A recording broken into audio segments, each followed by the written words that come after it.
세상의 모진 꿈과 쉬지 않고 불어도 주님 안에 보호받는 우리 마음 편하다.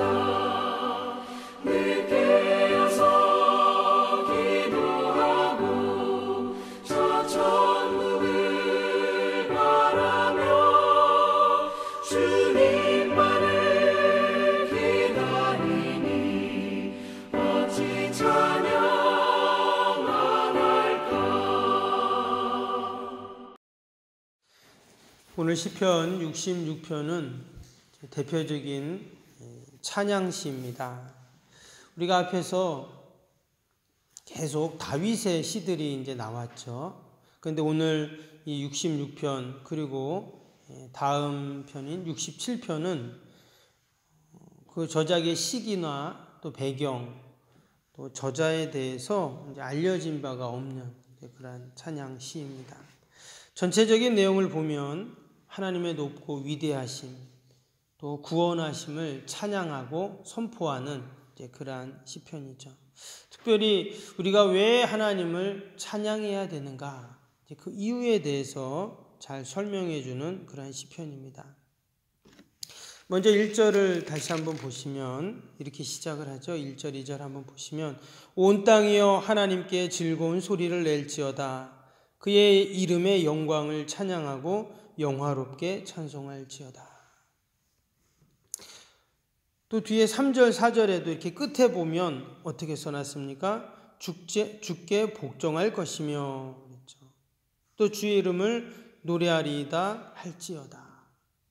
그냥 찬양하라 이렇게 얘기하는 것이 아니라 마치 명령하듯 이야기를 하고 있죠.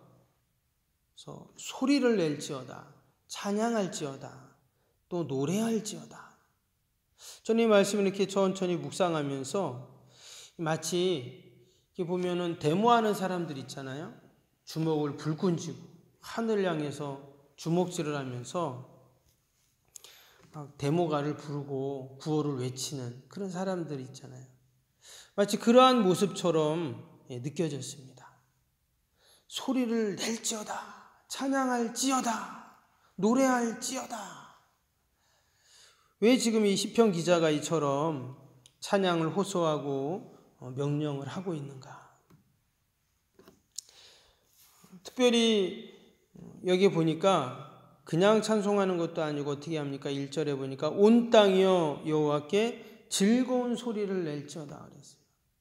그냥 찬양하는 것도 아니고 즐겁게 또 기쁘게 찬양하자 이렇게 이야기를 합니다. 본질적으로 찬양에는 기쁨과 즐거움이 포함되어 있죠.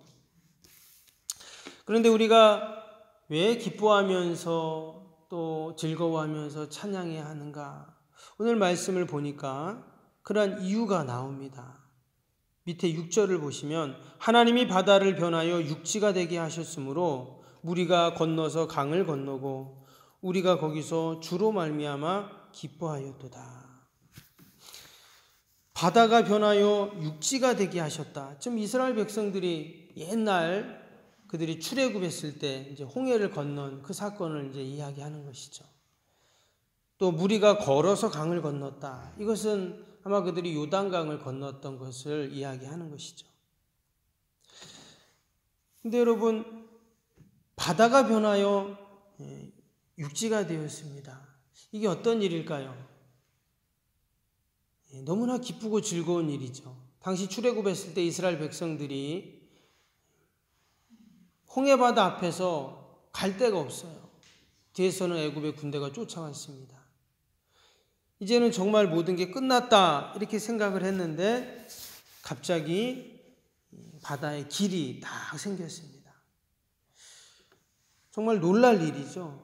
웃음이 절로 나올 것입니다. 상상하지도 못했던 그런 일이 그들 앞에 딱 펼쳐진 거예요. 요단강을 그 넘실거리던 그 강물이 갑자기 다 말라버리더니 강바닥이 드러났습니다. 절로 웃음이 나왔을 거예요. 야, 어떻게 이런 일이 일어나지? 야, 참 놀랍다. 정말 하나님의 행하시는 일이 참 놀랍네. 아마 그들이 너무나 기쁘고 즐거움으로 하나님을 찬양을 했을 것입니다. 밑에 9절에도 보니까 그는 우리의 영혼을 살려두시고 우리의 실족함을 허락하지 아니하시는 주시로다. 하나님이 우리의 영혼을 다 살리시는구나 생각하니까 너무나 감사하고 기쁘고 즐거웠죠. 그럼 우리가 하나님을 찬양해야 하는 이유는 이처럼 늘 하나님이 우리를 구원하시고 또 우리의 영혼을 살리시고 또 우리의 실족함을 허락하시지 아니하시기에 우리는 늘 감사하며 기뻐하며 하나님을 찬양해야 할 줄로 믿습니다.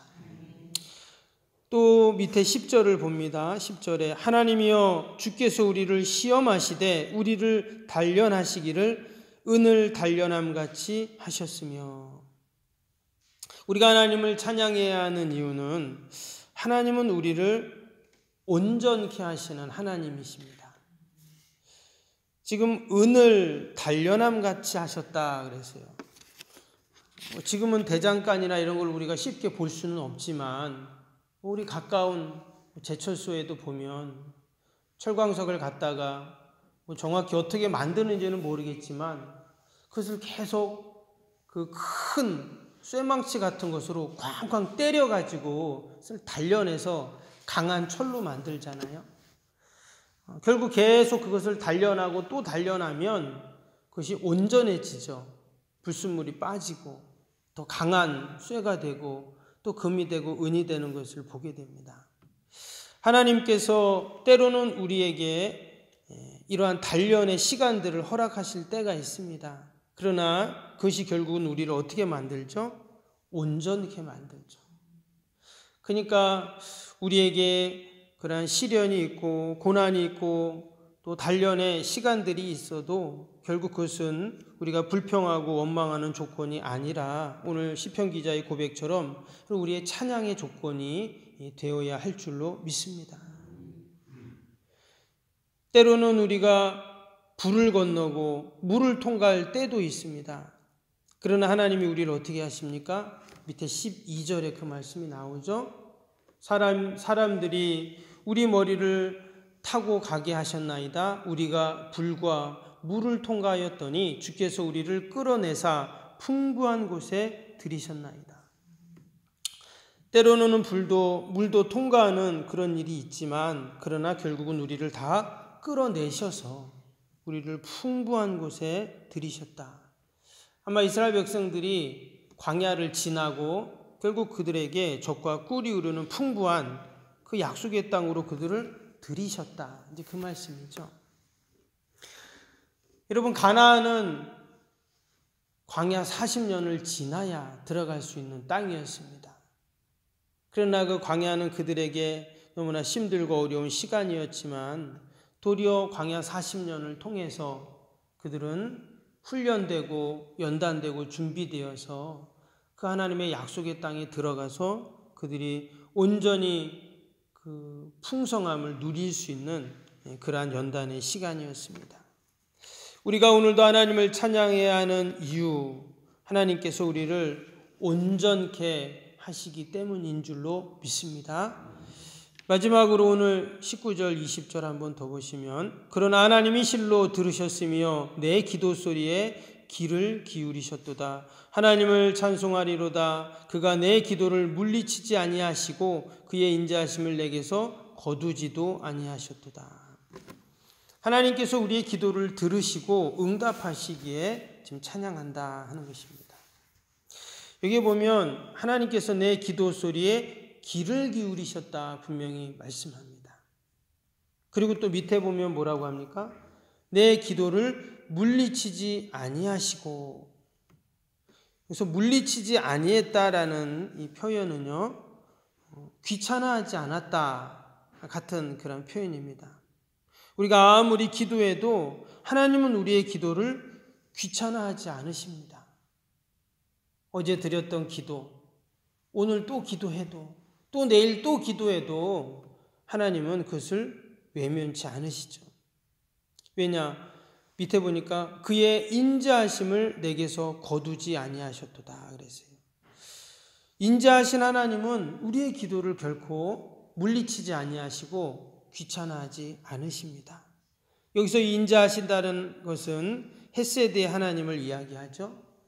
헤세드라는 말은 영원 무궁한 은혜와 사랑을 말합니다.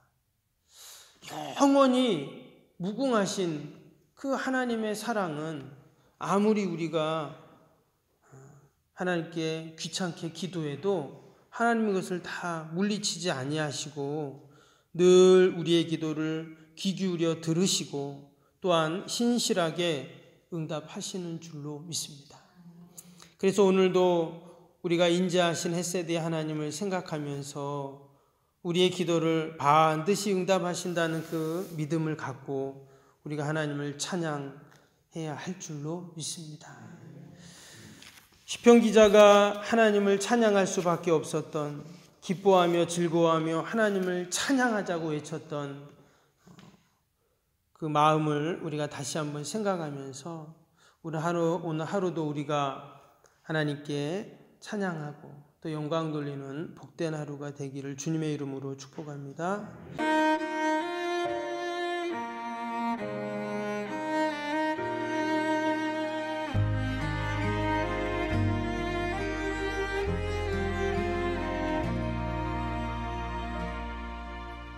나는 하나님을 예배하는 예배자입니다.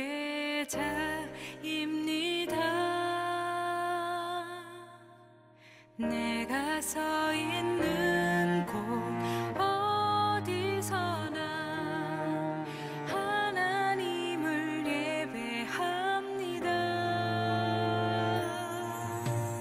나는 하나님을 예배하는 예배자입니다.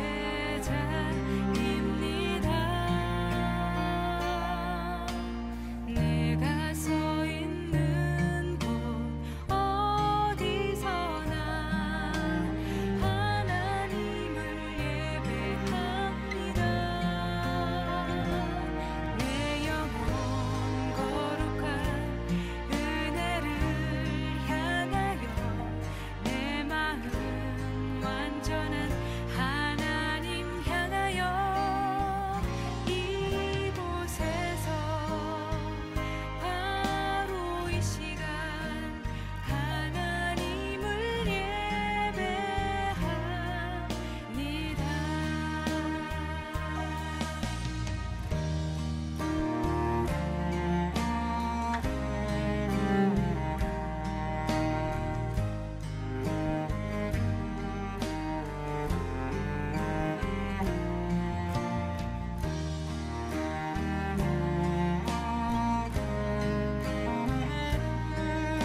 시간 하나님을 예배합니다.